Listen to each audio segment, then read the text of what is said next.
because once I We're can't starting, write. folks. Yep. Great, thanks. Good eye? Yeah. Okay, thank you, everyone. Me too.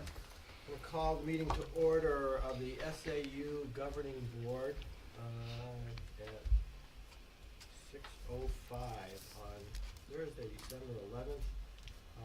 Like to have people at the table go around and just introduce themselves. Basically, probably good to just say what board you're on, or if you're an administrator, your position, please.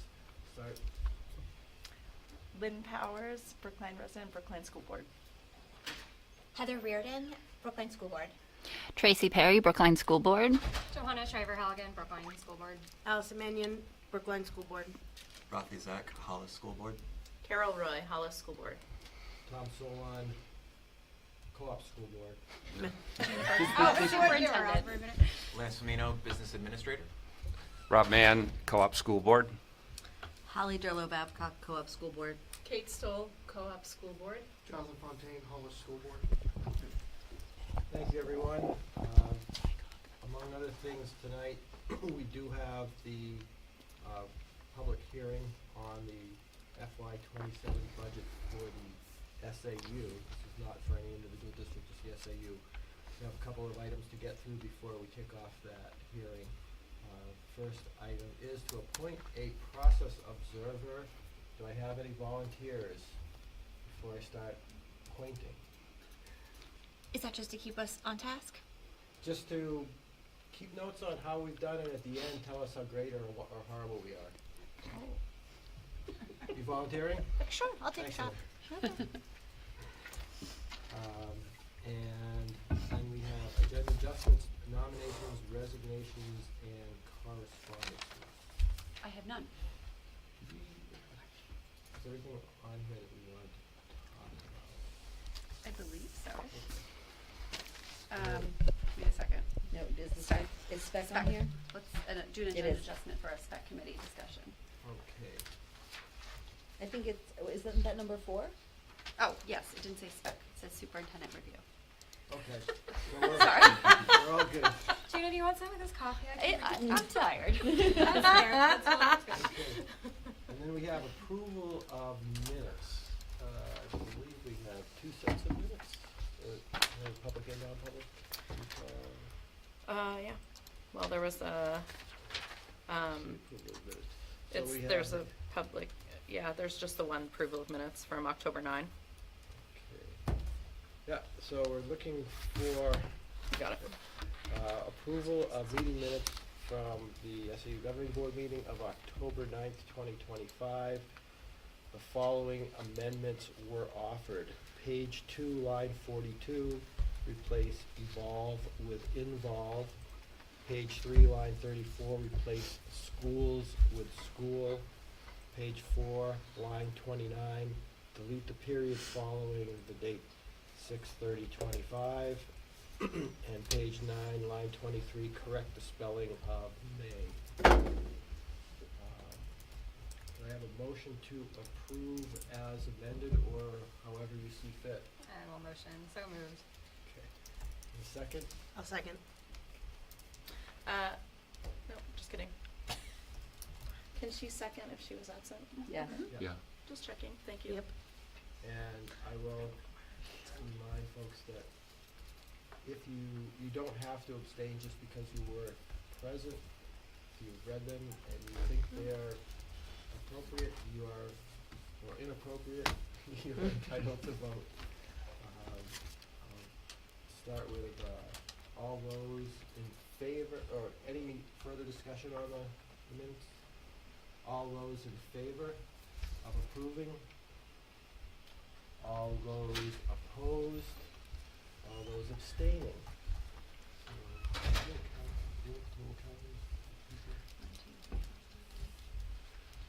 12, so 10 10 and to 2. 10:02. 10:02. Okay, great.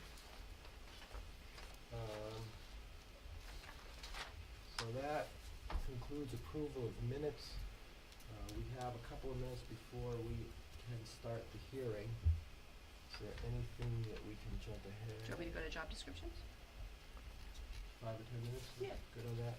Okay, so we're going to move ahead on the agenda to the first item of, Do you want to open public input? I'm concerned about how that might, I don't know how that coincides timing-wise with the hearing. It's public input on anything other than I the know, hearing, but though. is it The like hearing will 5 minutes interrupt it. before and then I think it would be 25 minutes- confusing to have 25 two, minutes afterwards? I think it might be confusing to have public input open for two different reasons. Yep. So I think it's probably wise to move ahead with just, That's fine. It's the next thing on the agenda, Yeah. that's why. Yeah, I'll just make notes, Justin arrived at 6:10. So, we're gonna move ahead on the agenda to, discussion about job descriptions, not so much job descriptions themselves, but a process for, developing them. Sure. So in the last decade or so, we've spent quite a bit of time developing really thorough job descriptions for all of our union positions specifically. And we've revamped and revised all those. They've been approved. They've been signed off on. But what we have neglected to do is really focus on job descriptions for some of our senior administrators. And so, in this time of transition between what was old and new folks coming in, that's always a good time to look at a job description, identify if it makes sense, etc.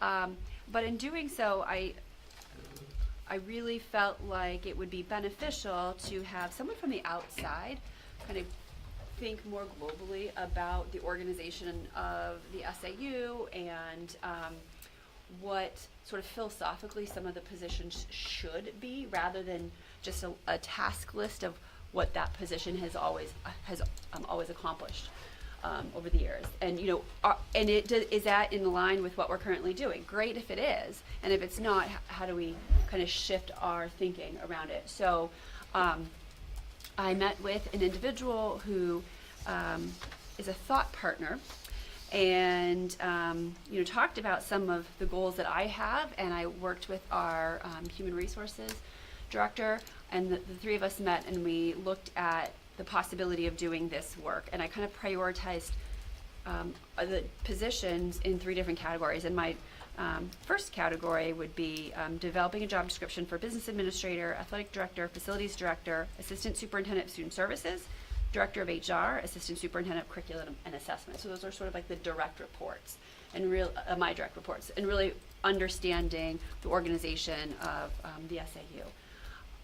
There was a proposal offered to me that work would be anywhere from 24 to 60 hours, ranging in fees from $3,000 to $5,000. The board tasked me with looking at opportunities to spend down the fund balance, and I thought this might be an opportunity to think a little bit more strategically and utilize this as a one-time purchase. If this goes well, we can continue the work with other positions that need updated job descriptions, but I thought this would be a good check-in to see if I appreciate what's the work that's being done and think we need to continue with it. So sorry, let me just ask a clarifying question. So we're looking to hire somebody we have not already hired? Correct. Okay, just want to make sure I heard that correctly. And because of the dollar amount, I believe it's within the discretion of the superintendent to make the unilateral decision on doing this, but we want to get input from the board to see whether there is support, concern, whatever. Do you have job descriptions already, or are they developing new ones? Is it more like refining? So my job description is written Yeah. in the law, but all the others, it varies drastically district to district. We have not really touched our job descriptions in the SAU in years because our focus has been all the other positions, because we have multiple of them. It just seemed like more pressing. So we have task lists, and to me that's not really strategic. That's really just like check off the box, complete that. But taking a step back and really examining, does this make sense? Are we organized in a way that maximizes efficiency and productivity? That's sort of the work that I'm looking to complete. As part of background, leading up to this, I had made a request to get all the job descriptions for the SAU staff. And Carrie Marsh, the HR director, helped me out a lot.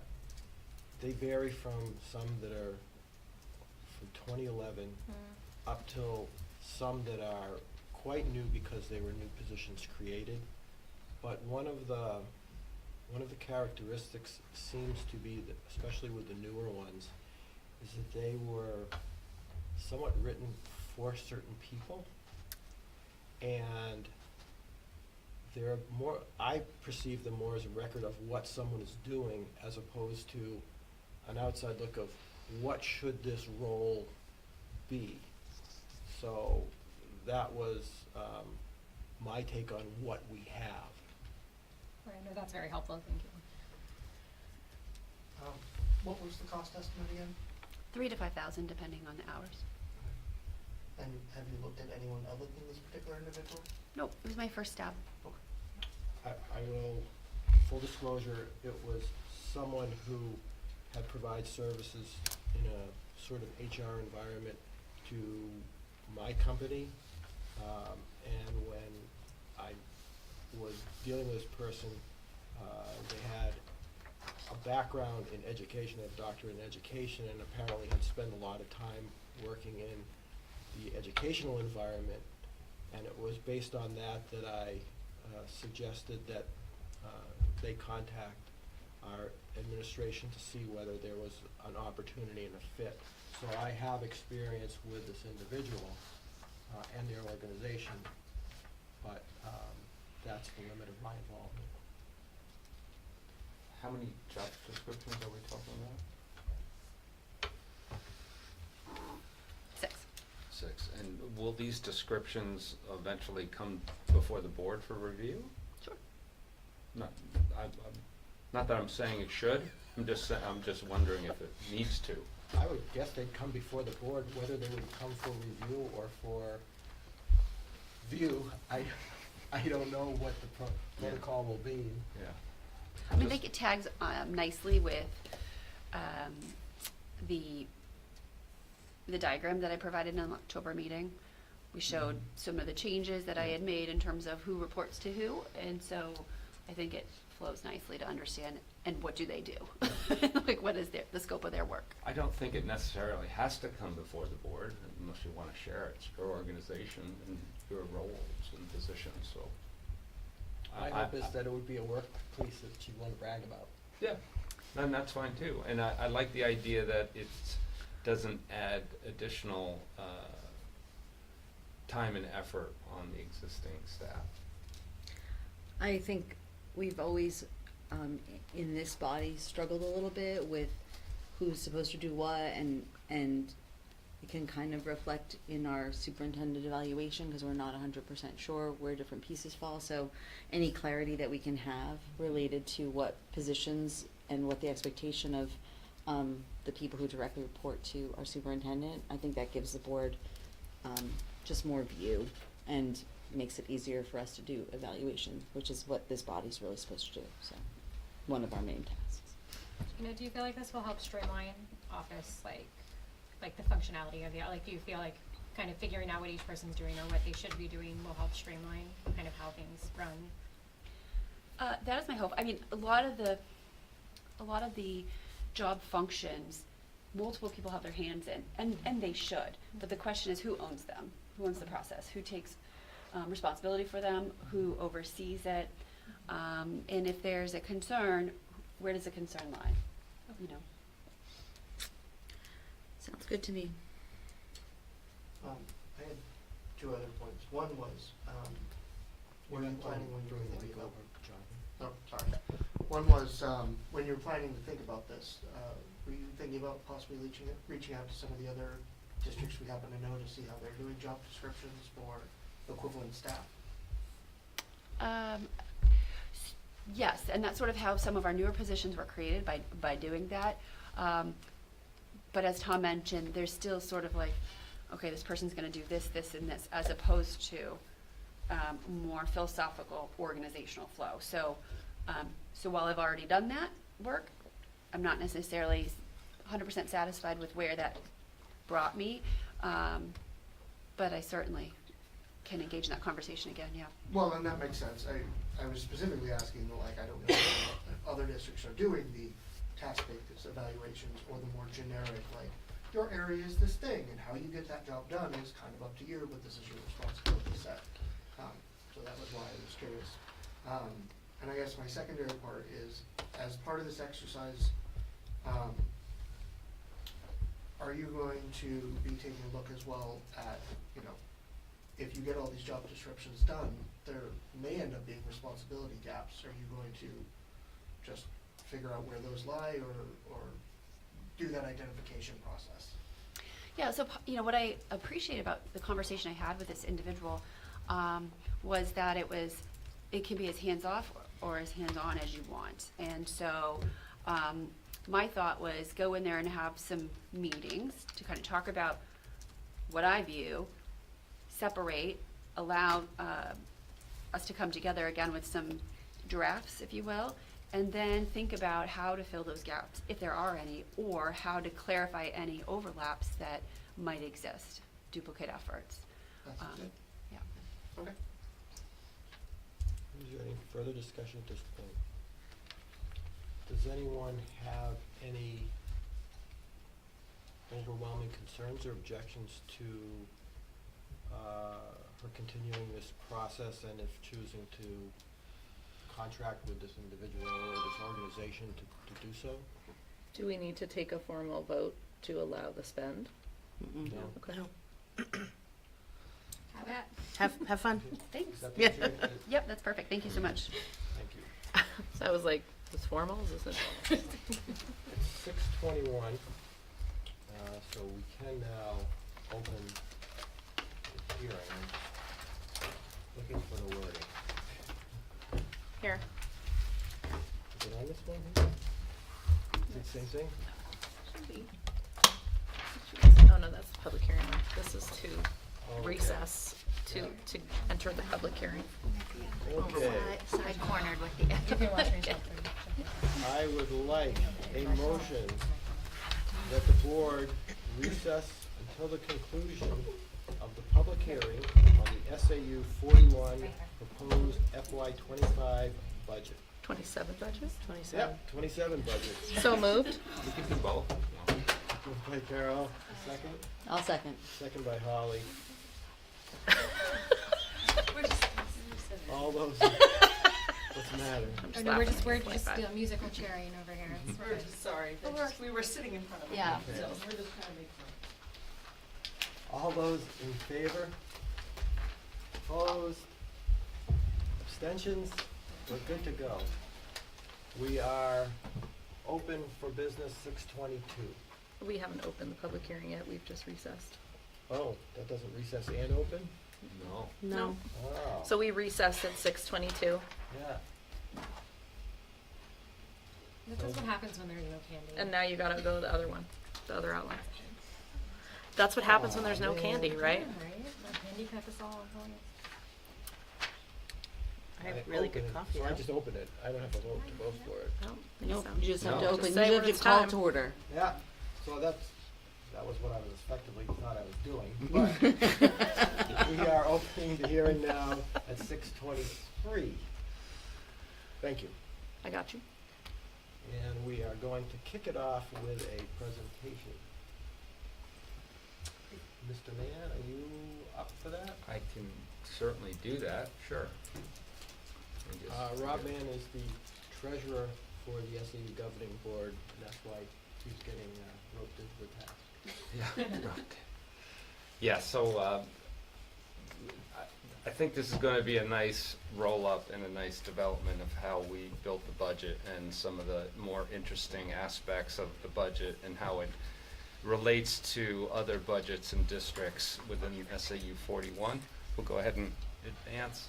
So the subcommittee, budget subcommittee was comprised of several different individuals from different areas of the SAU. From the SAU itself, we have our superintendent, Gina Bergskog, our assistant superintendent, Dorothy Flaherty, Business Administrator Lance Flamino, and Linda Sherwood is our Director of Business Operations. From the SAU Governing Board, the Treasurer presides over that process. That would be me, Robert Mann, and from Brookline we have Lynn Powers, Brookline School Board, and Kate Elkins, Brookline Finance Committee. From Hollis we have Carol Roy from the Hollis School Board, and Mike Levitt from the Hollis Budget Committee. And from the co-op, representing the co-op, Beth Williams, and from the co-op budget committee, Darlene Mann also attended.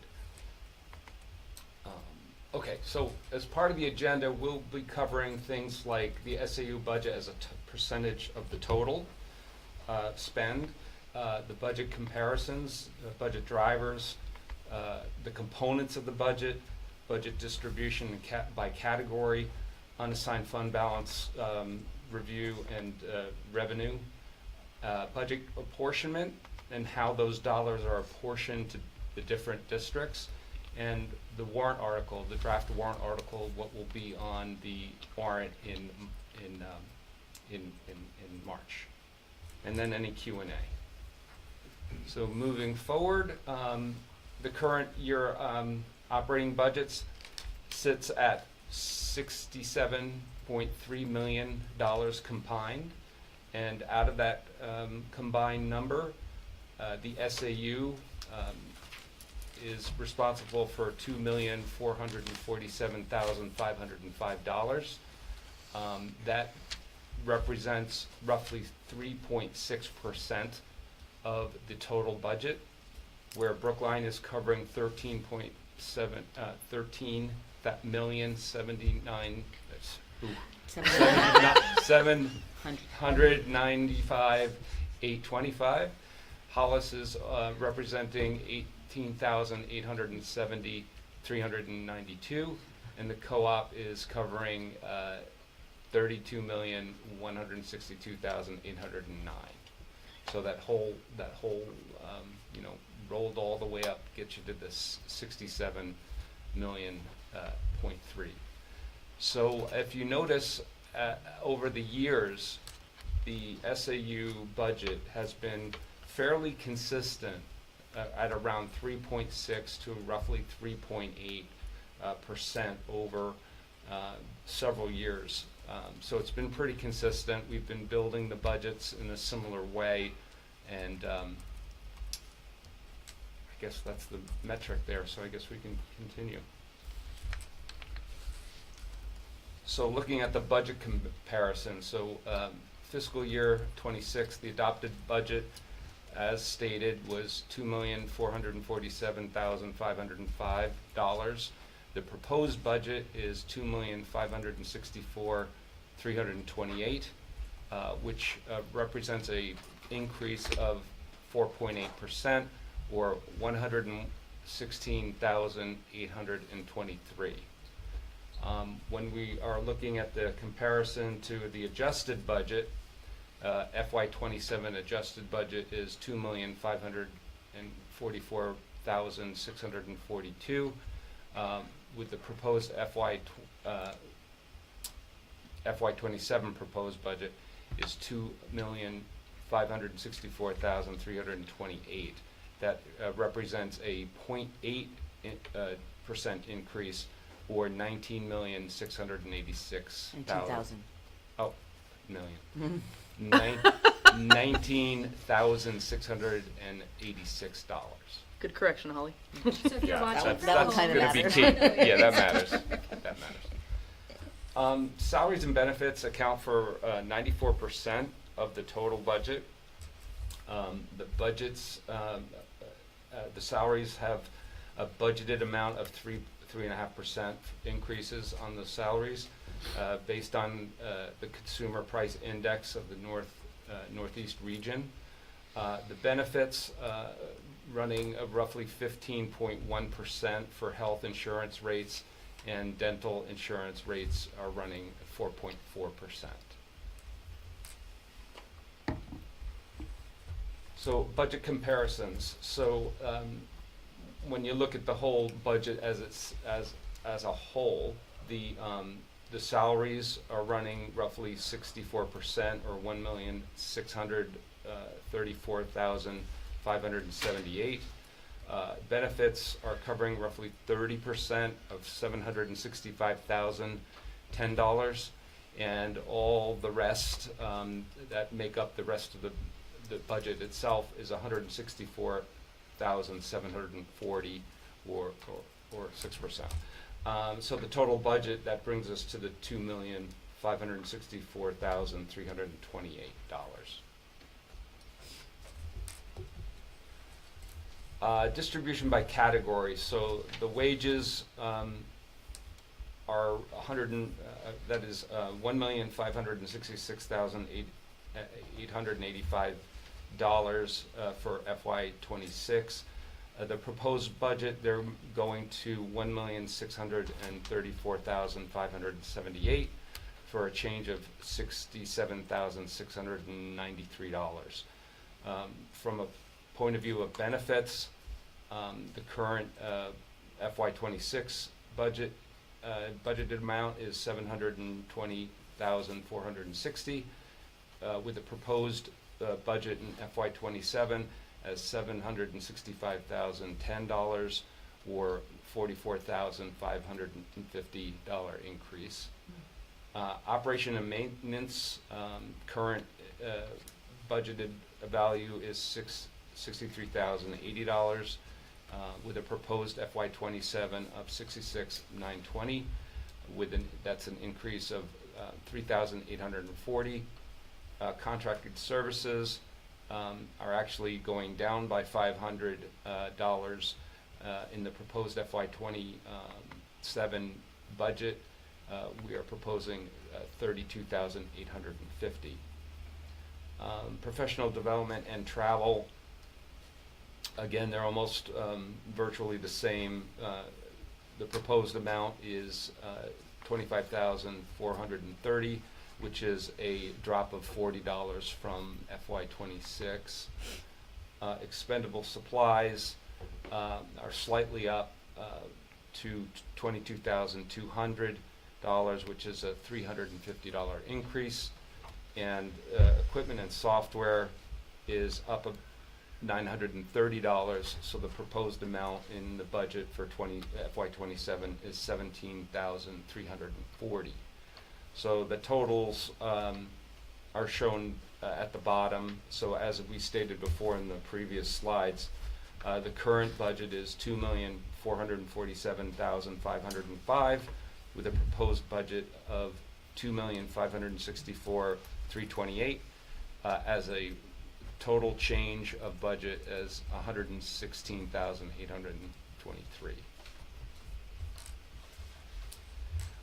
The unassigned fund balances. So when revenue exceeds expenses at year end, the balances go into an unassigned fund balance in the SAU. The SAU is kind of unique because, unlike the districts, when they have an overage of their monies, it can go back to what we call a general fund, and that general fund is used to offset taxes. With how the SAU is structured, we can't do that because it's commingled money. So that any overage goes into what we call unassigned fund balance. And the beginning fund balance as of July 1st, 2025 was $302,287. We had some projected use in FY26 of $67,095, which brings the end funding balance at 6/30, I guess that's 2026, will be $253,190. Any uses in FY27 we haven't really looked at that, so it's at zero right now. So the fund balance itself remains at that number, the $235,192, which represents a 9.2% of the total budget. So when we look at that, the historical targets in terms of this board managing that fund balance, we try to keep it within a 7 to 10% range of the total budget, as the diagram shows below. So we're on the top half of that range currently. You can go ahead. What does that mean really quick? If it was over, if it was a 12%, what would it happen? Yeah, well, we would have to look at that and find ways to not allow that to grow much further. I mean, often what we've done is we've used that money for one-time purchases, not unlike the services for job descriptions. We very much like to stay away from funding salaries, because that's ongoing. Right. And what that tends to do is really make the budget numbers in future Inflate. budgets. It Okay. really does a big jump. So one-time purchases are really the best way to manage that balance and keep it within that 7 to 10% range. And I think over the years, we've done a pretty good job at keeping it in there, in that range. The budget revenue, grants and indirect costs, we have a revenue of $4,000, and the SAU receives a portion of federal grants and as revenue to cover some of the expenses necessary for grant management. So we, show that on our books.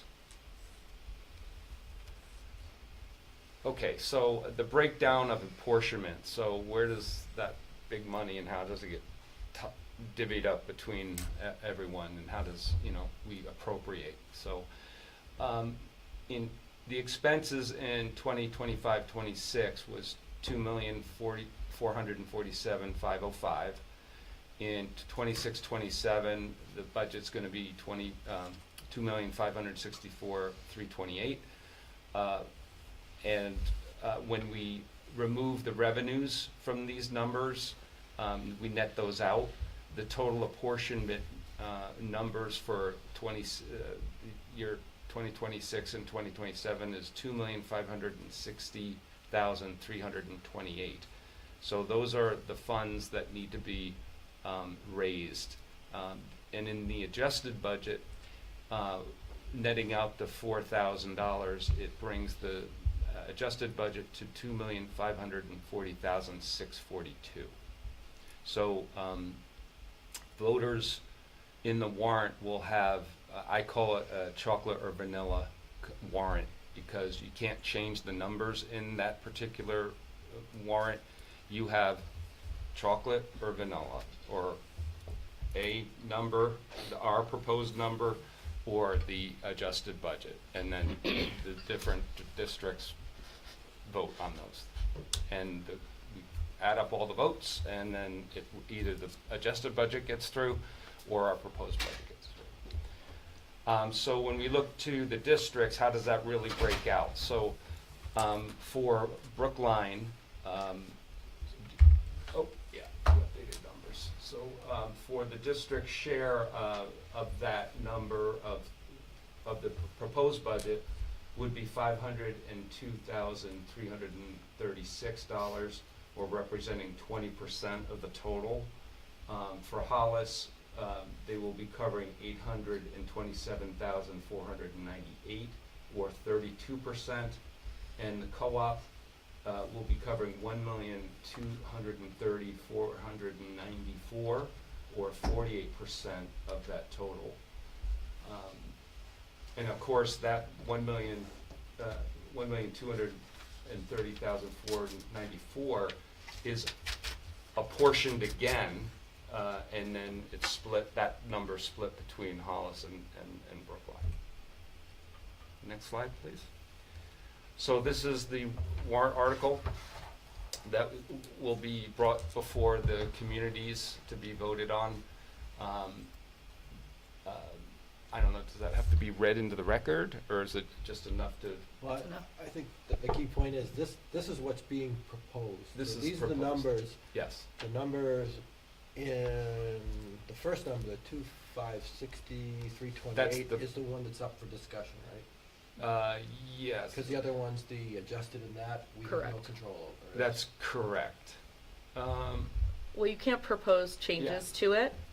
If they vote down the 2,560, 328, the other one automatically gets adopted. Right. Right. Yeah, But Exactly. that number is calculated as not a decision. correct. Right. The only really number that you can actually change tonight as part of the, we could receive feedback, and this board can review that feedback and decide if there's any additional actions the board want to take. It would be on that 2,560,328. You can't change the other one, because that covers contractual obligations and a whole bunch of other stuff And last year's budget. in last year's budget. So that's kind of. Yeah, to be clear, I was saying the citizenry during the voting cannot adjust this warrant article, but we Not can, in right? March. No, This is the only time you get, is right now. And so just to confirm, right? Yeah. So we're talking, if you don't mind going back, so we're talking like a $20,000 difference, right? Or 19 19 and change, Well, yeah. we could Yes. say we wanna increase the budget. We could say, well, we actually wanna add more to the budget because we'd like to pay people more money or something, Sure. so. It can go up and go down or whatever, or stay the But you same. can't go down past the 52540. You could. It could, we could propose a budget that was lower than the adjusted budget. Which and- was our budget from last year, though. And, Because that would be budget neutral, right? it's, in theory, it's intended to be that, in the sense that the things that are in control, you keep flat, and it recognizes contractual obligations and those change. So for instance, things that are multi-year contract, can't do anything about. Just as an example, in communities where there has been a strong push for cost containment, they have sometimes pushed a budget well below the adjusted budget, and then it's almost like a role reverse. So the people who are concerned about it being underfunded vote against the budget to try and get the adjusted budget, because that's the higher amount. So we right now have, are here to gather input on public support for the larger number. But once we have that input, then we will have the task tonight of deciding what to do with that. Yeah. We can upper number. debate whatever input we get this evening, to evaluate that input, or Take have a actions. debate on our own and look at the details of the budget and adjust it any way we want. Sure, and that goes back to the slide that showed us that really this number is made up by wages, benefits. Yes. Right, and just as a reminder, right, Gina, this, obviously, the benefits reflect not like what we're usually hoping is like an 8% increase for health insurance, but this year it's a 15%. Yes. Right, Yeah. which is not something we can control, so, okay. And in Well, previous years, that we okay. used to have a thing called GMR, which was a worst case number. So We I'm don't sorry, do- I'm gonna interrupt for a Yeah. second. Yeah. So, this is a public hearing. My Yeah. question is, are you asking those questions as a member of the public, at which point I would assume would go up there? Or are you asking these clarifying questions as a member of the board who's going to respond to the public? I think the think questions that's are being asked just to make sure the presentation is clear for the public to comment. Okay. But what will happen is, after the hearing is closed, we're also going to have a budget discussion and a presentation on the full items that lead into it. That's also part of our packet. So we'll And be able we're to. taking a vote on that. Yeah, we'll be able to Mhm. look into that before the night is over. We will take a vote on the budget that goes forward. In the warrant. Yes. Yep. And that's totally fine, I just was trying to Yeah. clarify. I what- No. think there's a lot of, this is a lot of people's first budget cycle, so just any Yep. grace that people have is probably. Yeah. Yeah. So Thank you. at Yes. this point, No, I'm done. thank you, Yeah, Rob, no for worries. the presentation. Always clear. I just, before opening it up to public input, I just want to give the superintendent and/or business administrator, is there any additional clarifying information that you would like to provide to the public? Everyone good? I think the one piece to add would be, after meeting with the budget committee, we gave a few versions to the SAU governing board. I think that was in October. And the big discussion there was based around salary increases, with the first draft having 4% and merit pool, which had just over $35,000 in it. And we went back and forth on those percentages and landed on kind of a middle ground, using 3.5% for salary increases based on CPI, and lowering the merit pool to 30,000, which was kind of in between some options floated by the budget subcommittee. So those were the two major changes after that first presentation, based on the governing board's recommendations. Great, thank you. At this point, I'd like to open the hearing to public input, if there is any. We have a member of the public, an esteemed member of the public. If you could please state your name and address for the record, and then you have 3 minutes, although we may be able to give some latitude. What you got, Hollis? I guess I represent the public, so there's a lot riding on me. I actually came tonight to pay all of you, in particular the superintendent and business administrator, a compliment. I'm extremely happy with this budget. I'm happy for a particular reason. The trend of the budgets had been increasing for the past 5 years, from 3.5% of total school spending to 3.6 to 3.8, again 3.8, and I was worried about that number, not because I bear any malice to the SAU certainly, but because from public perception, we were headed for 4%, and that's a number I don't think you want to be riding around in public. So I'm thrilled that you went from 3.8% down to 3.6%. That's it's hard to go. It's very easy to go up. It's very hard to bring it back down. So I really do compliment you on so far on doing that, and I think in terms of public perception of SAUs and superintendents, which is being called into question right now, not only in the legislative bodies in Concord, but in our own district. We have people that come to our meetings that are supporting that effort to muck up superintendents, elect superintendents, and do other nasty things to the SAU. So what I'm saying is that in this political environment, I think you've done exactly the right thing. I hope you stay where you are, and I compliment you for it. Thank you. Thank you. Thank you.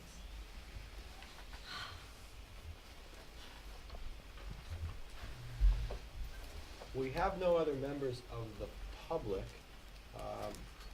Technically, you are all voting members of the public, and if you feel so compelled, you do have the right to come to the microphone as a member of the public, but it is not typically the convention. However, I don't want to deny anyone their opportunities.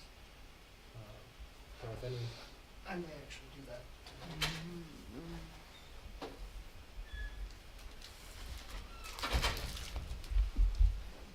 So, John LaFontaine, 42 Ironwood Lane, Hollis. And I come up today, I know I'm also on the board, but because I feel as an individual, not as an elected official, I have this question, which is the unassigned fund balance, the target between 7 to 10%. Given the current balance, the burn rate that's estimated for fiscal year 26, the comments of the previous gentleman about how it continues to rise, and to some extent, some discussions I've been in personally about costs within the town. Why is it that we target, given the information we have about the current balance, 7 to 10%? why is it we aren't targeting a lesser range? Because if it was just not carrying year over year, I could definitely see 7 to 10% is a good safety net for what's going on. But we are carrying an amount. It is burning at a lesser rate than I think we could possibly be on smaller guidance to accumulate at a lower rate, if that makes sense.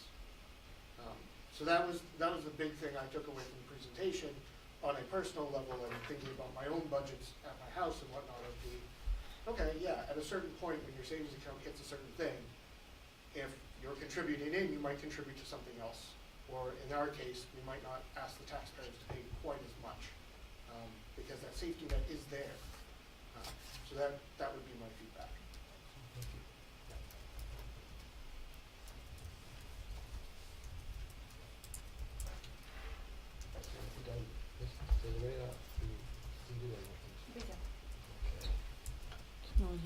Unless there are any objections or concerns, I would like to close the hearing now at 6:50 and resume our meeting. Thank you all. And in particular, thank to our business administrator and our treasurer for herding cats in a manner that produced something that is both understandable and beneficial to the community. Nice work, guys. Good job. Okay, let's get back on the agenda. So, Do we have any other questions, I I just think? have a question, and this is just, again, Board Is this 101. procedural or about the, I guess I just had a quick question, so like when we have public, like, response like that, it did seem like maybe you're looking for an answer, so what do we do with that? We just listen, we write it okay, down, yeah. and then we like We- respond at like a future time, or? there's a couple of different scenarios. Had Jonathan not been a member of the board,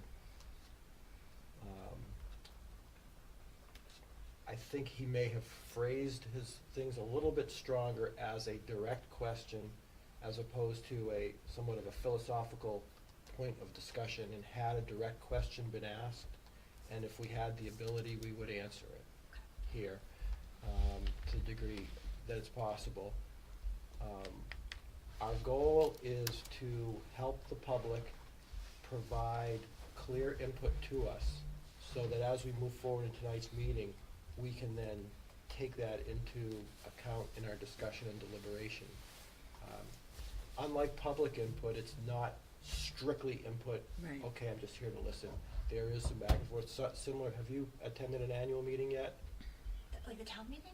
Yeah, a District district meeting. meeting for, Annual district. not an SB2 meeting, a district meeting. Have you been to like a co-op meeting? Yeah. Yeah, Okay, okay. so that's sort of like the way the hearing is. People come up and can provide input, provide opinions, but if they ask a question, particularly if it's a clarifying question, we will do our best to answer it. Okay, thank you. Is that, Yeah. Yeah, I And mean, can I clarify something for myself? sure? Right, that sometimes when people are, there is also a difference, right, that we are not supposed to engage in deliberation with folks though, Mhm. because they are not elected officials, and that is Mhm. muddying the waters. Right. But that public input is separate from deliberation. Correct. Okay. So, like, you had asked some questions about the presentation. Yeah. One of the questions you asked was a question I had as well. And so, if you hadn't been asking the clarifiers, which is why I wanted the procedural, like, okay, what's going on, I would have probably asked the same things, like, because I didn't know what an adjusted budget was. So I was like, okay, what are we talking about? But you were asking them, and I think that's your role on this board, and that's good. Yeah. Yeah, I'm good. But then I didn't, as a public member, didn't have to get up and say, okay, I don't know what to do. Yeah, it's a good practice to keep that separated, but it gets more important if you have Okay. 45 people here. Yeah, Now we understand. don't really go back and forth. Completely understand. Just to expedite things, I'm gonna stop this for a moment and open the public input section so we can get the clock ticking on that one. Good idea. Sure. It is 6:54. On the agenda, it opens at 7, so I'm gonna keep it open until 7:30.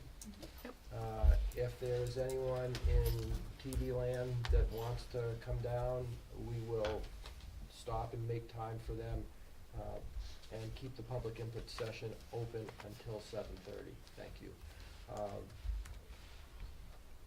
On our next item on the agenda, we've done the job description conversation, is the FY27 budget discussion. So we have a natural pathway into what we've started to discuss.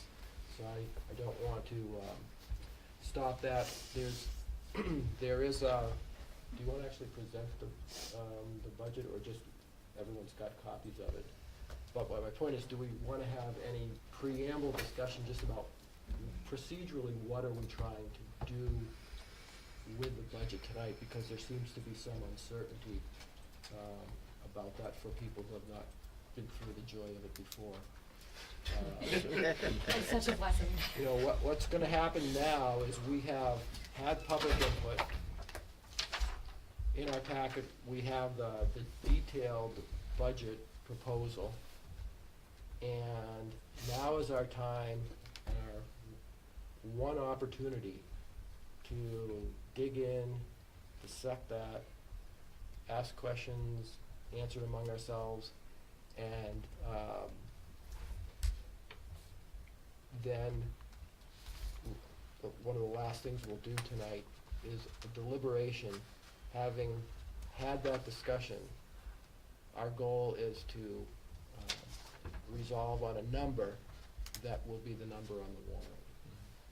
So I guess, Lance and Judy, do you want to do any formal presentation or discussion of the budget, the FY27 budget at this time? I'm happy to do so. I'm sure Lance is as well. This is, as Lance already mentioned, the budget that was presented to you in October. The changes that you see here are the ones recommended by this body. So we moved with the version that had the 3.5% increase in salaries based on CPI, lowered the merit pool a little bit based on historical actuals, and we're moving forward. The difference between the budget that you see here and the adjusted, which is all the contractual obligations, as mentioned, is less than 20,000. So there's not a whole lot of wiggle room in a budget that's driven 94% by salaries and benefits.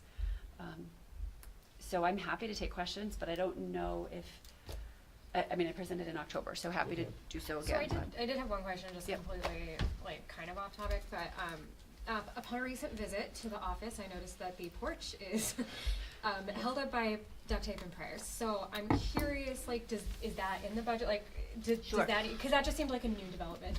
Do you want me to talk? So I'll open the topic, and Carol, as the chair of the Halls Board, can Awesome. 'Cause I was just a can little grab a concerned. hammer. No, but so the SAU building is owned by the Hollis School District, and the districts pay rent, and that rent goes into the SAU Building Maintenance Trust. That trust is for improvements to the facility. So, Carol, take it over. Sure, thank you. So one of the things that we as a district, stop it, as the Hollis School District decided to use was to make the improvements. That area that currently has the awning held up has been an unusable entrance to the building for a while due to some structural integrity issues with the steps and the deck that was out there.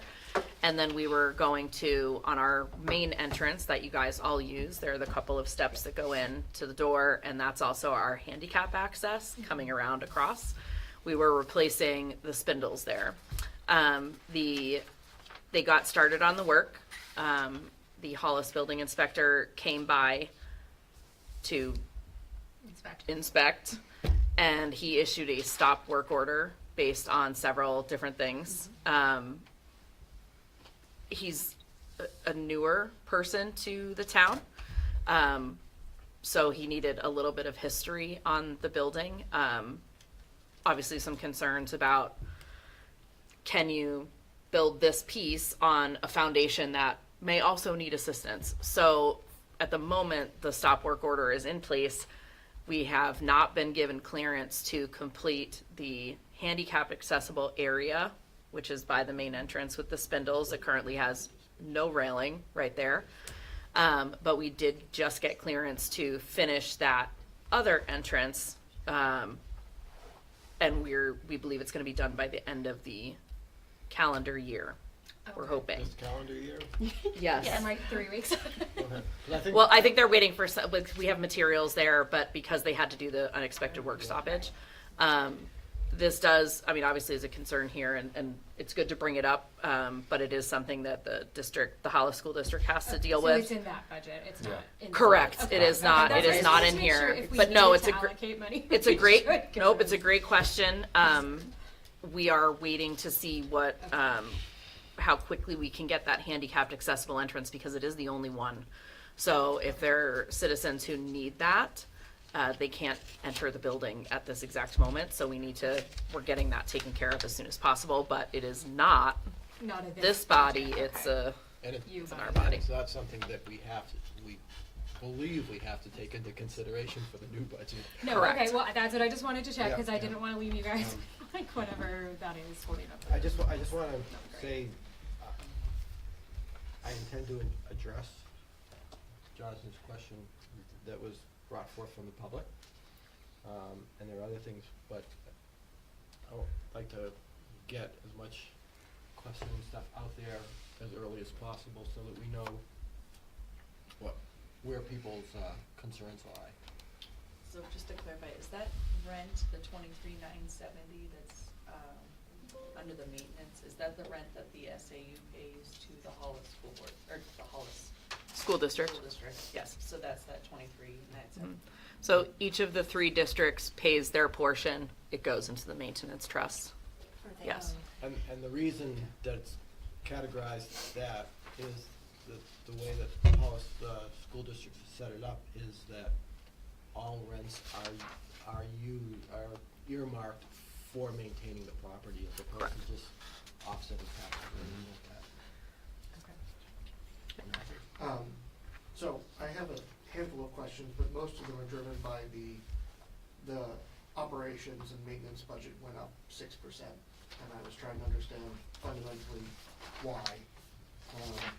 I think looking at the detailed breakdown, one core question I sort of have is so the inspections line on 84 has gone up 131%. So why? How do we double inspections? I think the driver there was looking back at actuals in FY '25 was $918. So trying to budget for years that are gonna be like that as well. Given the state of the building, sometimes inspections are necessary, so that might be, driving some of the increases, just the age of the building itself as well. Okay, do we have any insight as to what changed between 24, 25? Because I'm looking at it, obviously 24 it says 315, and all of a sudden 25 it doubles the actual. And so I'm just trying to understand where that expense is now coming from. Sometimes it's just a matter of where the inspection falls. So you might get more than one in 1 year, Okay. and then 1 year where you have one less. Got it. Because most of these inspections take place in the summer.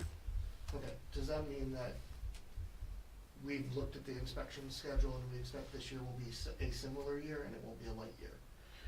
We expect it to be in the 900 region. Okay.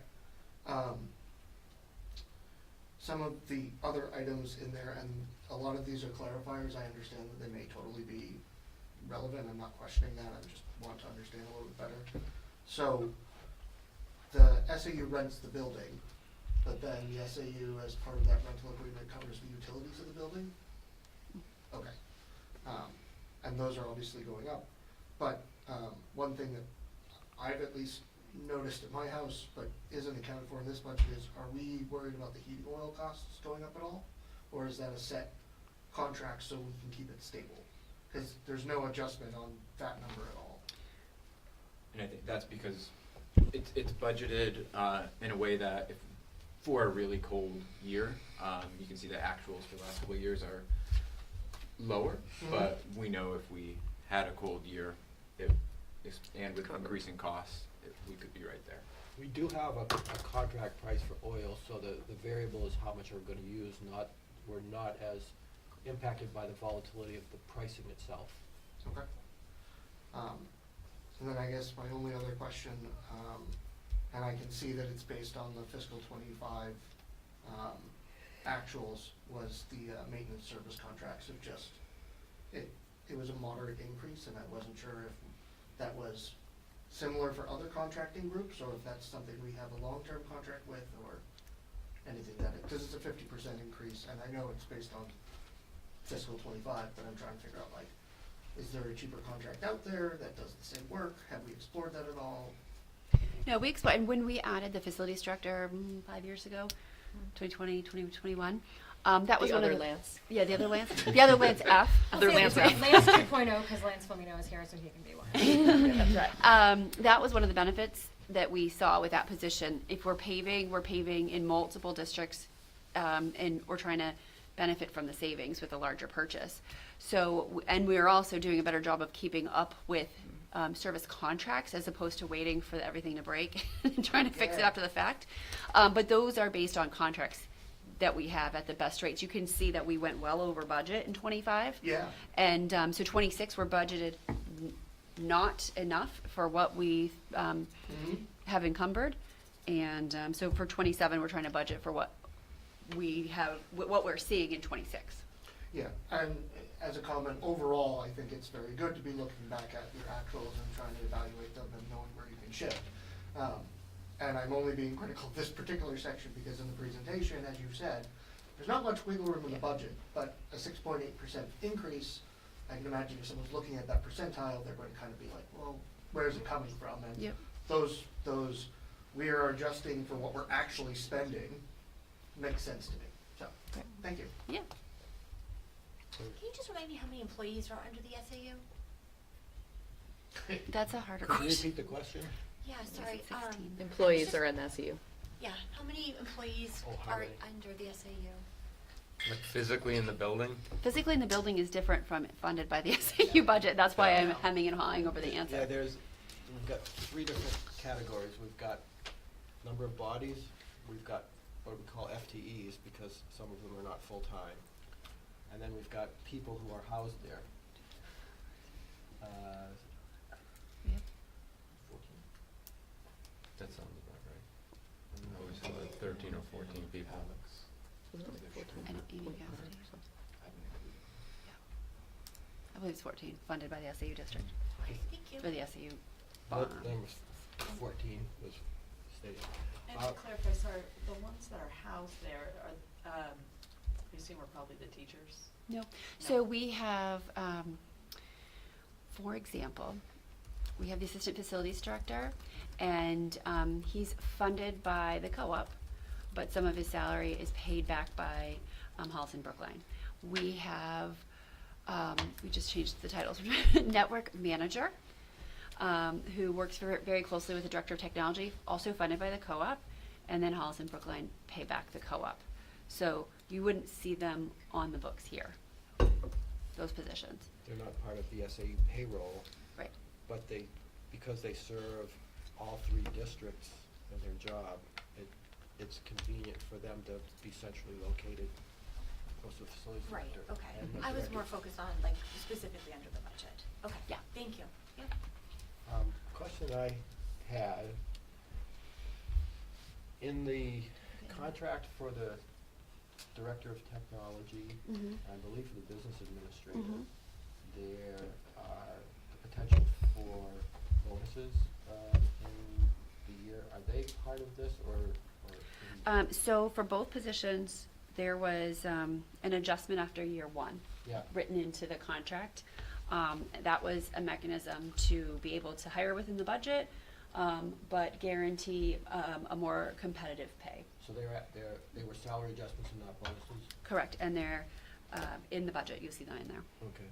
And that's why those are stray from the 3.5%. Okay.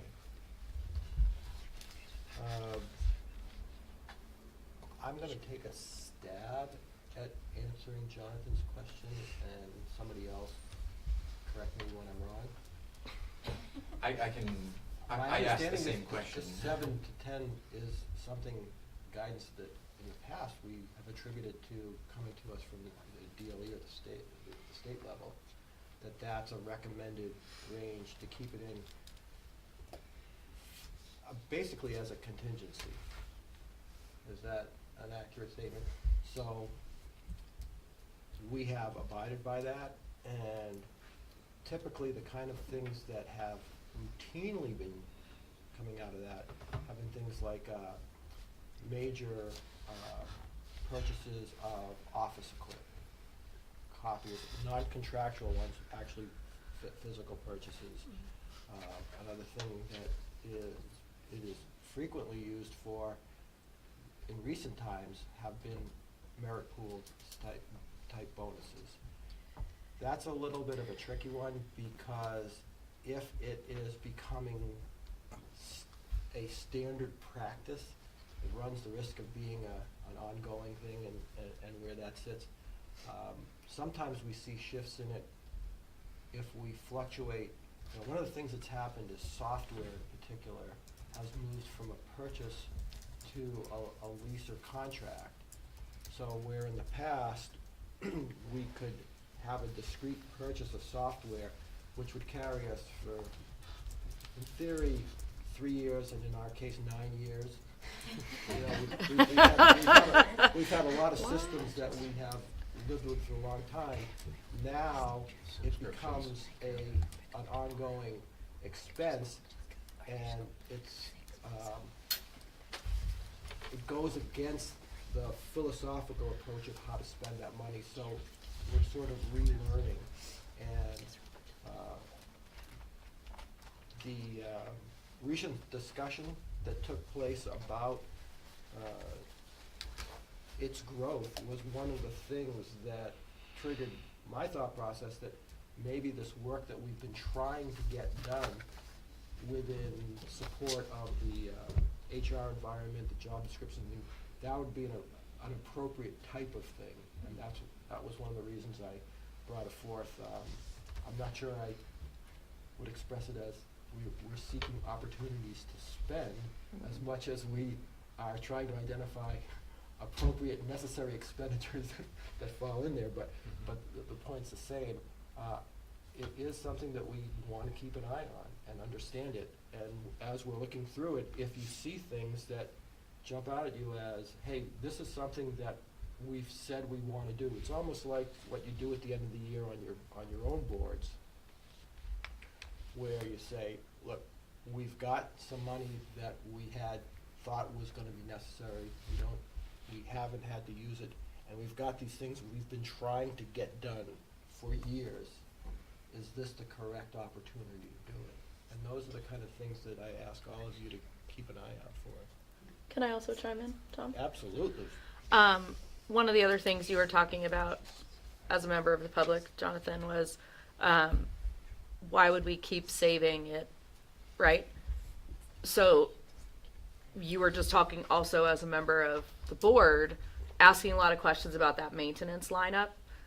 Just looking in that section alone, those are things that can fluctuate greatly. Sure. So if we budget, $8,800 or $10,000 for utilities, and it ends up being less than that, that we can't not Right. do that. Or the plowing services, right? If that goes crazy, we have like snowfall early this year, and it's sticking and it's there, right? So a lot of that stuff we can do our best to predict. That's what these guys do best. But then it's up to us to try to follow the guidance when it gets a little too padded. Yeah, and So it's not like we're like, oh, we're gonna just make sure we have this extra money to put in this fund. That's not what's happening. right. This And isn't padded, yeah. Right, No, and not at all. Since it's budget season to some extent, like, some of the same questions are coming up for some of the other trusts and allocations on the lower boards, on the other board sections. And it is that tricky question sometimes, and I get that the 7 to 10% sounds like, first of all, it's by practice, not by policy or law. And second of all, that fundamentally it's in the aggregate, not that we pad the budget at a certain amount. Correct. And so reducing that number down is very difficult for the reasons that Carol just raised.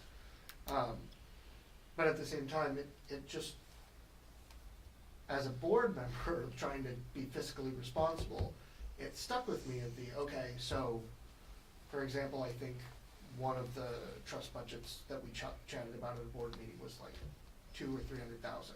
And that was for something that could cost us $500,000. But at the same time, the SAU with 14 staff and a rented building, I'm sitting here going, okay, what are they gonna get hit by that's gonna greatly impact a $300,000 effectively surplus or reserve amount, what's the correct word for the? Unassigned fund balance. Unassigned fund Yeah, balance. And it's good that it's burning low, right? But, we're only paying out 30,000, 26,000, I think approximately. But yes, that was just where all of those thoughts came out, was just like, okay. Not knowing it's in the aggregate, it's very easy to look at a 7 to 10% flux and go, that's a lot of money. Like, that's a significant amount of money, and we all know that the taxpayers are kind of looking at it and say, year-over-year percentiles are going up, not down. Can you save us money? I have an operational question. If we under budget something, let's say we under budgeted heating oil, and we need money, where does that accumulated unassigned fund balance reside, and what would be the procedure to use that as a contingency? Does that reside in an account, or is that some of the money that is with the town? That I don't know, but what happens is, we've seen this before in years past, where we essentially overran the budget, and then we had to have a public hearing to request the ability to utilize the fund balance. Let me go back 9 years or so, when we were running much closer to the 7%. A couple of things that we used to do, I'm trying to find it, it's like the Gatsby, it's, that used to be every other year, and that was like $5,000 to $7,000, and so that was the perfect item to just use the fund balance, so that way it didn't increase the budget and then decrease the budget the following year. But now it's every year, so I suppose we could still use the fund balance for that, but we know it's every year. For what, Gina, what did you say again? It's audit. It's an audit. Oh, okay, thank you. And so now it's every year, so it is operational, and so it's now just in the budget. Also, in the past 8 years or so, we've seen a lot of turnover in our accounting specialists, and so we've been going a month, 2 months without somebody, and as a result, we've budgeted for that individual's hourly wages, and then we're slowly just accumulating money by not paying that individual because there's nobody there. So we're not over budgeting, we're not trying to grow it, but it's a challenge to spend it down, because then if you utilize it for part of the regular budget, then the year after you see a huge spike. When we knew there was a transition between the former superintendent and myself, we knew the salary was going to decrease significantly when I came on board, so we made an effort to utilize some of the fund balance, but we then had a vacancy for a couple of months and didn't have to go into the fund balance anymore. We use the fund balance to fund the overlap in the Yep. technology. And we'll see that when we get to FY26 revenue and expense. Good news and bad news where that's concerned, but we'll get to that. And I stand corrected, now that I actually wrote down names, we do have 17 employees in the SAU budget. Are they 17 FTEs too? No, some of them are .8 and stuff, so. So it's a little bit less than that as far as actual Hours. Hours type situation. Are there further questions about the FY27 budget? Now's a good time to talk about it, because in not too long we're going to be asked to vote. And does everyone understand the relationship between the proposed budget and the default budget? Everyone good there? Adjusted budget, okay. It's called the adjusted budget, but think of it as the default. If our desired budget It's a as a default board, number. it doesn't pass, we We call it default in other. SB2 is SB2 the I was It's gonna called say, because default. those of us in the SB2 world, we're like, oh yeah, that's the default budget. Yeah. And everybody else is like, no. Okay, well, great, thank you, everyone. I mean, I just quickly want to say, I think you guys did a great job. I know it's not always easy to sit with budgets, so I appreciate everyone just like sitting down, because I know especially in these times where everybody is really struggling, I'm sure you guys put in a lot of work on top of like 800 other financial things that you guys are trying to sort out. So I don't see any changes that I would make. I think it's very stable and kind of moving in the right direction, and I think it's great. I think aspirationally, we should be, as we move through the year and we get to May and June, when we start talking about, merit increases and things, we often tend to use some of the unexpended fund balance and dip into that. We tried to build this budget that will serve everyone and there's merit in there, so everyone should be taken care of out of this budget. And I personally try to avoid supporting dipping into the unexpended fund Unassigned. balance to, or Unassigned. fund balance to, We got your back, man. yeah, to fund other additional things, because I look at it as we just passed a budget in March, and by May we're dipping in and adding more stuff. So I want to make sure that we keep that in mind. We build this budget to take care of people throughout the budget, throughout the year. So. I just have one to tag on to that. A few years ago, we decided or pushed or asked the budget committee to put merit numbers into the budget. Yes. So that the community would see them, so that it would be more transparent. So as much as if we wanted to really worry about that unassigned fund balance and bring that down to 7% or whatever, a really good way to do that would be to go back to the old way of using the Yeah. for merit pool money. But the problem is that we really want our Transparent. voters to vote on it. So, and for them to be aware that that's what we're doing. So that's the conundrum. And then we do end up with years where that unassigned fund balance grows a little bit more than we want it to. And we have to find ways to help the taxpayer by using that money for things that we would only need to use once. And that's kind of hard to find in a budget where 94% of your budget is salary and benefits. So. Is, with the wildly fluctuating healthcare costs, I'm not saying we do it now, but something we might want to keep an eye on, especially knowing that it's something you're looking into, is ways to get more competitive, competitive's not the right word, better value plans. I'm wondering if we anticipate that there is going to be a reduction in a coming year, whether we could fund any portion of benefits payments in the current year out of that. Follow my thinking? So for instance, if we know we've got a 15% increase in this year's budget, if we know that we can find a plan that will dramatically lower the increase rate, could we take any money out of that to make a one-time payment on it? Or would that just backfire, because then it would go back, the savings would go back in? I'm just, those are the kind of things that might be an opportunity. Or even something going forward. If we see that we've got a weird spike, or if there's a payment that's coming in as a one-time assessment from the state or something. And I think that it's a good question to bring up, because we could certainly in later meetings take a look at that band of 7 to 10 and say, is that really right anymore? Do we want to look at that? And yes, maybe we got a couple of years ago, we got guidance that said, yeah, that's good. Maybe provoke another conversation, right? And reaffirm that guidance.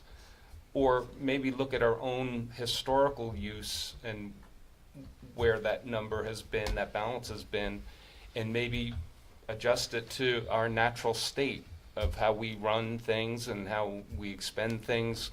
The other thing I'm thinking about is maybe looking at doing some insight about what other SAUs do, because they have the same issue. And where do we stand in terms of a balance versus maybe other districts? The one thing I'll caution us about is we're lucky that we didn't have school sense. But had we been in a situation, Yeah. school care, had we been in a situation like that, this is clearly a place where we Is would. that the healthcare that? That's the healthcare okay, that, like folded in? all of a sudden, you're seeing school districts have a $1 and $2 million Wow. Yeah. deficit, and a portion of that would have certainly hit at the SAU level. So it really is concerning when you see it growing, but it's really nice to have when you need it. Yeah. Do we feel like from a health insurance perspective, I'm just gonna reverse you, only because you were saying if we have a significant savings in healthcare, which, you know, that would be fantastic. But do we feel as though going forward that we've budgeted for the potential that there could be additional increases above the 15% in the future, or That's is that a something we would do? guaranteed rate for the coming year, Gotcha, okay. unfortunately. But yeah, that's one of the things that changed recently, was that we used to get the guaranteed maximum increase as a range, and that was causing problems because you had to guess what to do with that number, and then we were getting, we as a overall SAU, I think we're doing pretty well as far as being below typical. So we were doing really well, and people were saying, why are you budgeting so much? But at the state level, there was a lot of pushback and difficulty of budgeting with a range, so now they come up with a number, and that's what you get. Whether it's the right number or not, if they put their seal of approval on it, that's what we're gonna get charged. And we got lucky, I think, because that number came out literally the day of our SAU governing board meeting, or the day before. So it's probably something that we should try to predict for next year, because that was really helpful, because this conversation would be very different if we didn't know Yeah, if we had that gone that number. typical 7% or So something. when we schedule our October meeting next year, if there's a way to say, like, it came out last year on October whatever, try to make sure we're after that, because we only meet, 4 times a year. Our other boards, we can That's a attack great- it month to great point, month, Ally. but Thank you. Yeah, well, and I'm gonna say too, I mean, I think having that unassigned fund balance, having a little bit of cushion, I mean, we got 15%, but some districts got 27%, Yes. right? Like, we could have been way worse off where we wouldn't have been able to budget for that, and having, and also just being from a school district where literally our boilers are failing and our firewall panels failed last year, and like having that money to fix those things that would shut down, like, businesses, I think is very, I don't want, like, obviously, yeah, like where you're saying, well, like, we wanna walk that line, we don't wanna hold on to money that's not ours, but we also don't wanna have to go back to ask taxpayers, like, hey, by the way, like, because that comes with its own issues also, that causes problems for people later down there. And I wanna say I do appreciate that we addressed that kind of like merit pool, cause I do think it's better to have that out for the public to like for them to understand exactly where we're like coming from and taking that from. So I do appreciate that we did include that. I'd like to see that continue in other years, cause I think that was very helpful. At this point, I'd like to move, And one more question, and it may be quick, hopefully. So, in some of the other district discussions that you've been presenting budgets on, there was a vision line item, new items. Is that That is in here. is in there? Yeah. Okay. 1,500. Well, actually, I don't even know. Is it 1,500? It's 2,000 and 2,200 or something. 2,200, which Well, I'll give you the number. is an area, I guess we can probably adjust that. Right here. It's line vision insurance, line 1.7. 137? It's the last page. Okay. It has a red new next to it. Yeah.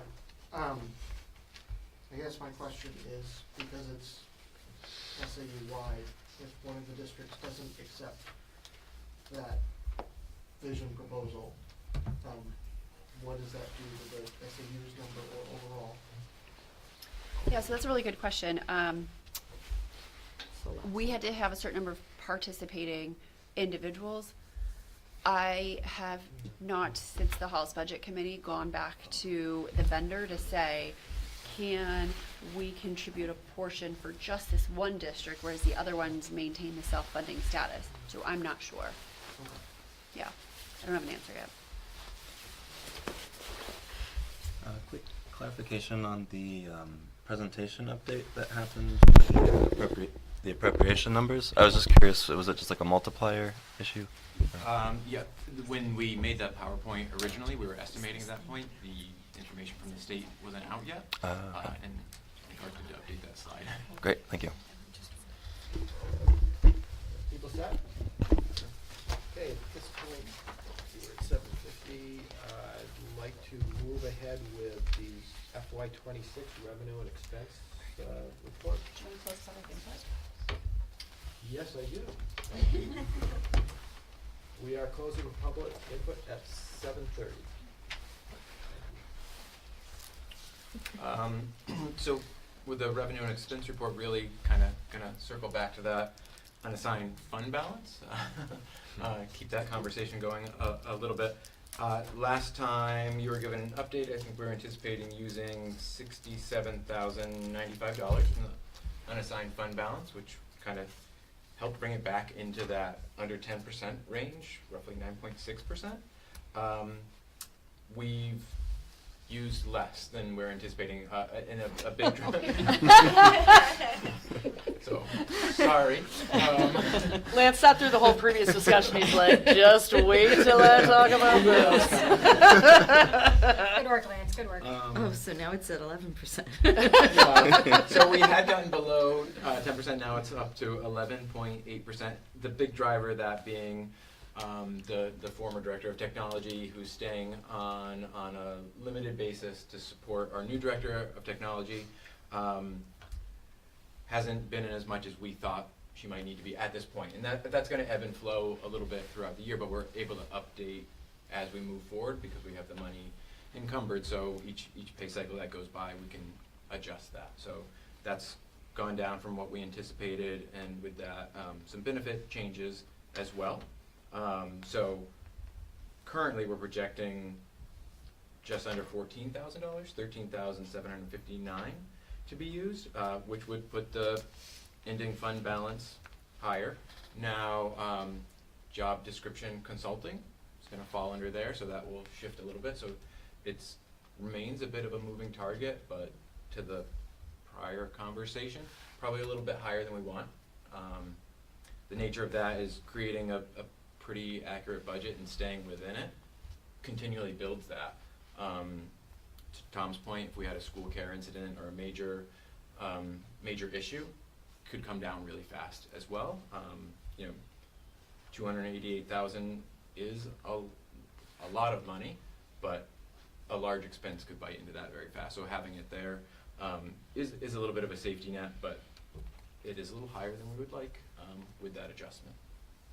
Where in this report, looks like facilities and maintenance, is things like plowing and stuff? It would be in facilities and maintenance. So, I don't know what was the basis for budgeting last year, but last year was a relatively mild winter. This one's starting off interesting. And I know for plowing contracts that I've been involved with, there's a lot of related expenses that have driven those up. So, you know, we could perhaps see winter. Are we? Don't you go wishing for a bad winter. No, I'm not saying I that. am not in support of that. I don't know where we budgeted this year. Are we budgeted on the heavy side or the lean side for this year? For FY26. For snow removal, Yeah. we're budgeted for 10.8 and our actual was 9.39 last year, or this year. So, I don't know, It's like even $1,000. with steady state, stuff that came through from the contracts that I went through, came through a 15% increase, so we might end up Yeah, under having maintenance. that, would that be a potential candidate to Page 5 of 7. use money if you Maybe 7. went over, Yeah. or would Well, it doesn't really matter. It doesn't really matter, it's at the end of the day, if we fall. But it might help bring down that 11.8. If we fell short as a whole, yes. But we would need a public hearing in No. order to spend. No, the it just unassigned means is we funded won't, money. this is a projection of where we're going Right. to be, so we might have additional expenses that are not currently captured in that Got it. $16,000 number. So, anyway, anything else you wanna cover on the, Those were the highlights. does anyone have any questions So, about? so you said you used to use the money in the unassigned fund balance to cover the audit because it was every other year. The SAU audit was The a different- SAU audit, it's a which is different on, audit than it's the like district. $4,000 in this budget, right? 4,800, I think. Why can't we just use that? Why don't we use the unassigned? I know it's something that we do every year, but it's $4,800. You know, it would. So, and that's the weird thing, if we end up having like a vacancy, right, we're only actually gonna go into the fund balance if we go over our budgeted amount. Right. So if you're asking to fund it through the fund balance, then we're looking to change the budget. Yeah, by no, I'm not gonna 5,000 suggest, or whatever. I'm not suggesting to do that this year, I'm suggesting maybe we In could the talk future? about that and think about that in the future, like, I know it's something that we do every year, it's not a significant amount of money that would, if we had to budget it, it wouldn't like kill us, but it would be something that would tick away a little bit at the Yeah. unassigned fund balance, it would save $4,800 from our budget, I mean, it's just it's an area that's like it's not a one-time expense, but it doesn't feel like it's a, I don't know, if we used to do it because it was every other year, then why not just do it every year? That's my question. I'm not asking to change this budget. I would not in any way, shape, or form suggest changing this year's budget. But That you is- are already talking about the FY '28 budget, That is is what I'm not how I hearing. roll. Just throwing out I am just a planner. Forward thinking. No, but that's it, I Thank mean, you. No, it's good. you're right, it's a small amount to where it might help us over time start to chip away at the fund balance. Right, because you're talking about $3,000 to $5,000 for this consultant. It's in the same range, and Yeah. it would just be a regular thing to do for a while, and then some future board would have to deal with adding it into the budget. Like that wouldn't be so bad. So Thank if you. we actually needed to use our own fund balance in a crazy way. I had a question about the federal grants, because I know the feds started their new fiscal year. Was that delayed by the shutdown, or is that get awarded later in the year, or? That might be delayed by the fact that there's no Department of Education, I wasn't gonna get into that. more than anything. That could totally be a thing, but grants are money, so. Some of those indirect costs, a lot of times the way grants are written, $1,000 of the grant can be appropriated to indirect costs, which would go to the SAU because we're administering the grants. So those would come in as we're using those grants. throughout the Okay, year. so they're fundamentally available, but because we haven't utilized them, they don't recognize as revenue? Correct. Okay. Anything else? Okay. Moving right along. Superintendent review and brief discussion. That's me. Yep, the point of putting that on the agenda is I wanna make sure that we all hear the same message, same time, of what we are proposing to do in the next couple of months under our fearless leadership. I like the word brief. And one of the things that I know has been a little unclear is who and how to conduct the administrative interviewing. You just gonna take all my thunder, or No, you I'm wanna just do saying, brief- so just so kidding. that's one of the topics that Yeah. I'm hoping get clarified. Go for it. Okay. Ba-dum-bum.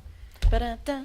So the SPEC is the Superintendent's Performance Evaluation Committee. There are members from each of the three boards who serve on that, along with, and when we say that, we're generally talking about the individual town and co-op boards. It also counts the governing board, so Tom's part of that as well.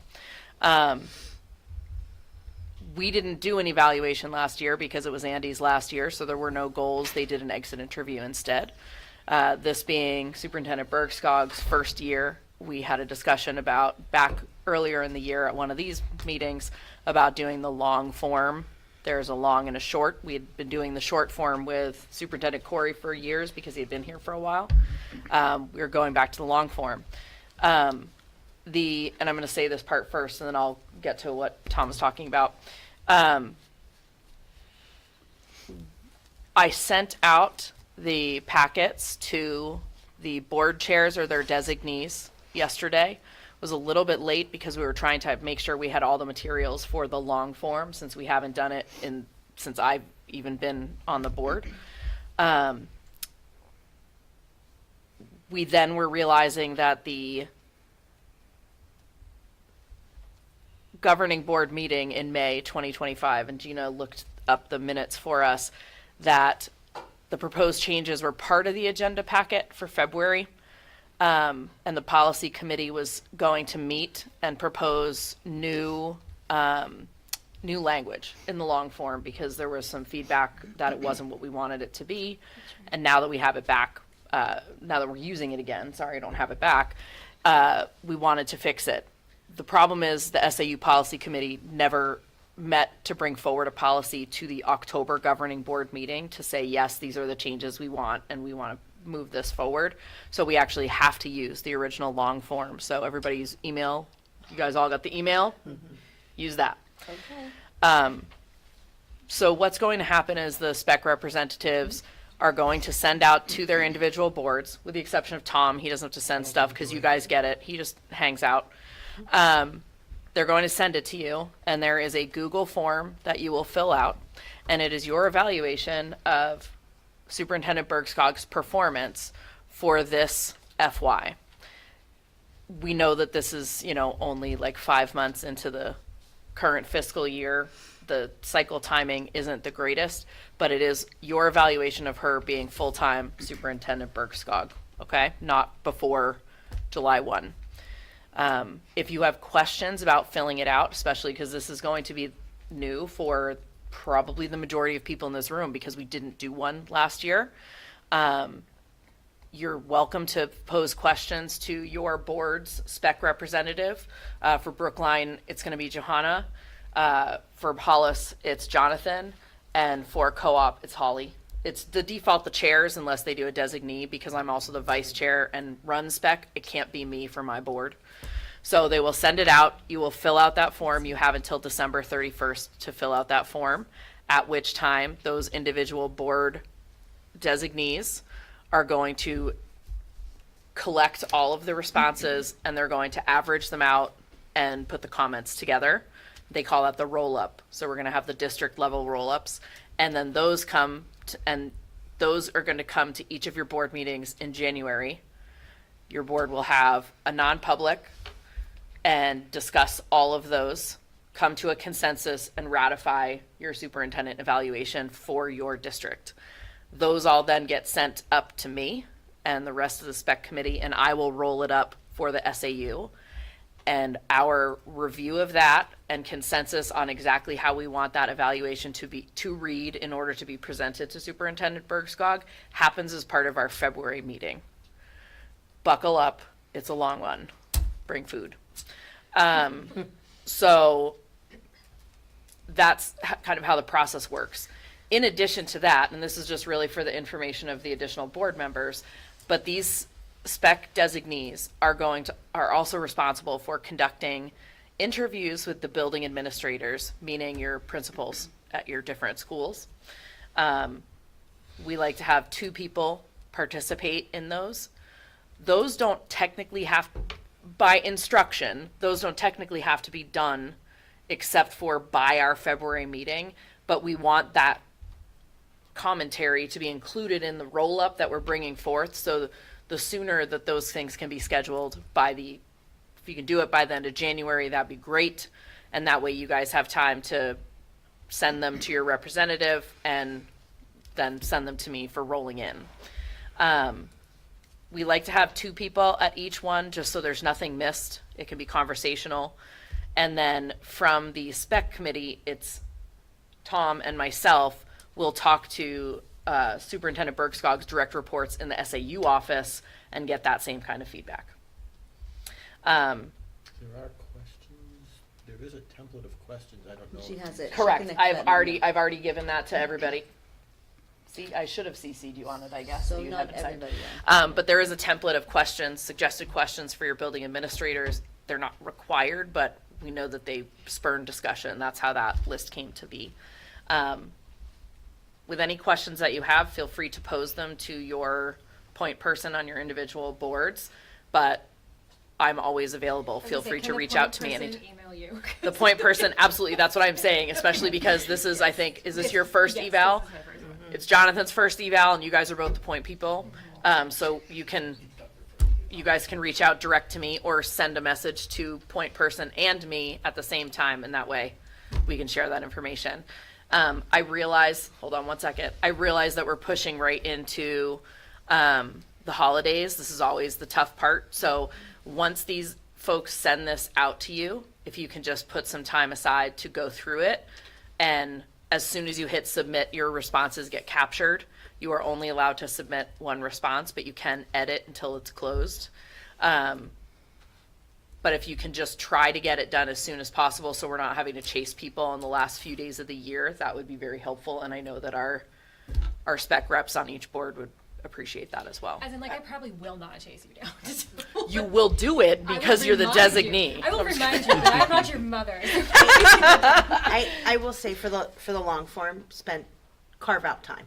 Like, you need to carve out time for it. It's a long form. It's a bit. It's a bit. They're not joking with Can this I- long form. And I want to get, let me just get Holly's question. I just have a procedural question. You sent the email. Mm-hmm. Do I just forward the email? Do I have to go in and do anything, trigger anything, or can I just forward the email to my board? You need to go to that instruction form that I copied you on Yeah. and follow those instructions. It has the email copy and the links that you need for Okay. your I knew board's there was something I had specific to do form. that was like, not what I wanted to do. Thanks, girl. And Got you. Reading is fun. And yes, Tom, your question. Cindy and I sort of tag team on this because I've always done the roll up, but she's done a lot of the work on the policy and with the spec thing. So we kind of combine. But technically, I think it's technically me because I'm the board chair. But Okay. she and I also do the I interviews was just together. curious. Yeah. Yeah. And the final step, like I do the roll up and the spec committee will meet to ratify that roll up to bring to this It's a real body as fruit well. roll-up. It's the best kind, man. Gina. I just wanted to suggest that as you're going through the long form, I went through the long form myself back in the day when it was on paper. And It's a lot of trees. It's a lot, but you might be thinking, this question is silly, this is what it should be. Maybe make some sticky notes or whatever alongside that so you can share that with policy for edits. Yep. Also, I think there's a place where you don't have to answer a question. Right. Like, That's the and I think that important would be thing. super helpful because if you don't have clarity, if you don't have vision, and you don't feel like you can answer the question because you don't feel like you have insight into it, it's okay to leave it blank Correct. because that way we'll know what questions are not like you don't have insight into. I mean, And- that's really what we Or need. just literally say, I But- don't think I can answer that. Well, that's what I was going to say is It's like if there's there an NA, I think there's an NA, but if you are not answering a question because you don't have clarity or you think that it's unanswerable for whatever reason for you, if you can comment that instead of leaving it blank or choosing an A or whatever, if you can just make a comment, this is not, as Johanna was just saying, that would be helpful for me to roll that back over to the policy folks as well. Like A real- a no real- insight. Like Real good have no example Not of into No it, yeah. insight, of it no was visibility. Right. There's a whole section which talks about the superintendent's performance with their subordinate staff. And in most instances, we don't know. Right. And don't get bogged down on that. Just, there are some people who have insight to that. And the thought was, well, they know it, we wanted to collect it when it was originally generated. But don't get bogged down on ones Yeah. that you really, if you have to struggle to come up with an opinion, then. It's better you don't.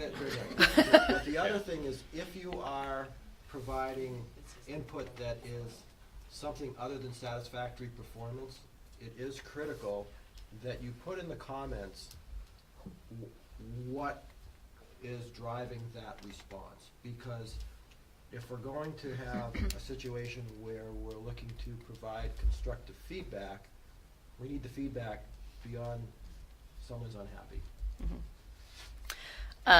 As you go through the form, if you have any questions about what anything means, because there are full instructions, scoring keys, tells you what you're looking for, things like that, again, feel free to reach out. Does everybody know how to get into the docs? They will get I'm just the wondering- instructions. I know. We're not going through that right now. They're gonna get their instructions from their board designees. So I got a link, and it looks like many people got a link to the drive with all of the, was that supposed to? There's two emails, so there was an email, yeah, I know what you're talking I'm about. looking at the superintendent long form right now, which Mhm. sound like, is that, So but there's this is like the Google editable form. Yeah, I don't know why that's for you. I will, let me Yeah. find We it. all got that That email. was, yeah, no, that was because we updated who could access it, so Oh, everybody received. ignore the access email. You That's want why I the was one like- with all the links from Johanna. Yeah, because I have Yeah. specific ones to Brookline that I'll send. That's right. That's what I figured. Yeah, I went in to do this and I was like, okay, let me just check the membership, and it hadn't been updated in like 2 years. So a bunch of people weren't, you guys weren't on it. People that aren't on the boards anymore were in it, so we just had to kind of flesh it out. That's what happens when you skip a year. Gotcha. So, The only reason I'm asking is because the Google form has been a bear for me for years, because it does not, for some reason, the co-op's form, whether it's the way I open it or whatever happens, does not calculate the percentage for the score. And it's supposed to, and it never does for me. So I have to go in, it's fine, and just add them all up, and it's like 3, 4, 5. It's not hard. It takes, even oh, I to can do that the math. averages? Yeah, I actually do all the math by hand. I've but had to now do- it's- I had to do that but too. now it's the long form. So it used to take like 30 minutes to 45 minutes to do that, and now the long form could potentially take like 2 hours because it's for some reason wasn't doing the math. It's supposed to. I understand all you people with spreadsheets, like you just go in and do blah blah blah blah blah, but I don't know what I'm doing, so I'm like, and I've been on the phone with Amy, and I've been on the phone with Tammy, and I've been on the phone with, and it never works. So I can see if I can give you some quick guidance, quick yeah, someone tips needs to help for me, sure. 'cause Otherwise, you and I can sit and roll things no, together. telling I'm you, happy to help it's you. not. It's been weird. You need I don't know. budgeted I tech only have- support. I need tech support. You need tech We'll support. use the fund balance. I was just gonna say, Yeah, can we? Carol, we need some Can we hours. It's fund just a that? calculator, but it's like Fine. 4 plus 5 plus 4 plus divided by 6. Yeah. So, Yeah. all right, If you just want to write a formula, that would be great, because you did that really well. We all good? that's right. So, I think so. so I did have one generic question that will come up across all the forms to some extent, Okay. which is that there are effectively 3 plan or goal documents or outlines that are referenced. But having scanned the form, I don't know where those things are, and I don't know if it's because I'm new, and I know I can take that into account. It's as well. definitely because of that. No, I'm just kidding. But, like, district goals for student achievement, annual maintenance plan, long-term capital improvement plan. Those 3 things are referenced in the form. Great question. And I don't know, again, with the form having not been updated, if those are still relevant and they're somewhere. And I suspect everyone who gets the form are gonna ask the same question, so I figured I'd tackle it here of the like, okay, each district is supposed to have these 3 things. So solid question. So I don't know that we set goals for Gina coming into this year. That's usually something that at the end of the form is what are some goals you want to see for the superintendent for the following year. Yeah. And then we use those in next year's evaluation to say, did she achieve the things that we tasked her with? And the long form does ask, Mhm. have you been achieving the goals we were assigned you? I've been achieving those. Every single So one of them. direct to your question. The main one, yeah. What you have hit upon is a problem that we hope to correct in future years, which is if those plans exist, they have not been as well communicated to the board members as one might hope.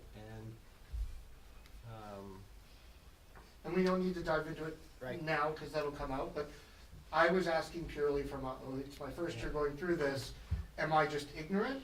or, which is possible, or is it just I should just take that into account as I'm looking through the form? That's an area where a relevant comment would be, I didn't know these exist, or and if they exist, I don't know where to find them. Sure. So now everyone has a little cheat sheet when you see those three things. Well, If you don't know, That's right. And if we could have each of the board designees test out the form for me and see if it actually is capturing. Again, I've been on the board since 2019, and this is the first time I've seen the long form, so this is a little bit of a learning curve for everybody. I gotta make these window You're all on good. Saturday, I'll look at the Google Map. Y'all gonna love it. Nice. We do the short form 2 years ago? 3 years We've ago? been doing the short form do for the a short long form. time. Short form feels like. The short Yeah. form's long. The short form is long. I assume. That's The why I long say the form long is form is longer. really long. Like, Carol, I'm assuming that if I fix the Google Forms, that it doesn't require a vote or anything, I just fix them, make it work. Correct number? Don't edit the Google Forms. You can't. Okay. Don't edit the Google Forms. I'm on the record. Do not edit the I will Google not touch Forms. the code Okay. for the Google Forms. Are we ready to move on so that? Yes, we can I am be able to- absolutely. First of all, thank you. Brief. Sure. Carol, This is a daunting task, and I really appreciate you again volunteering to do it. Thank you. weren't you Volunteering. You were voluntold. She was voluntold, I She think. It comes with the vice chairship. She volunteered to be Hence you were vice volunteered. chair, and Because that- I'm- that is sometimes. the single most important one other than being on me. No, that's a pleasure. That's it? It's a benefit. It's a perk of the job. This is the peril. Okay, moving right along. We now are moving into deliberations, ahead of schedule, thankfully. And the one item, is it's the only item to it, That's the only one. That's it. is to see what action the board will take regarding the proposed FY '27 budget. So, we've seen the presentation for the hearing, we've dissected the details of it in our own discussion. And now, we would like to start out with. Tom, may I make a motion? A motion. I move to approve the FY27 budget in the total amount of $2,560,328. I'll second. Got that recorded? At this point, we have a motion and a second to approve the number that was presented. Is there any discussion about that motion?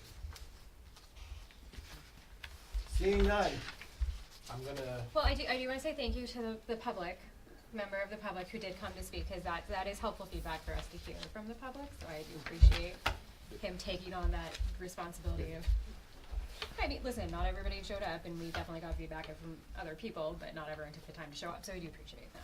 And I'll reiterate my thank you to the work that everybody put into that budget. Yes, great job. Yeah. I think one way to look at it is the resounding support from the community. Yeah, right. Great, guys. You are doing great. well, I don't want to diminish that.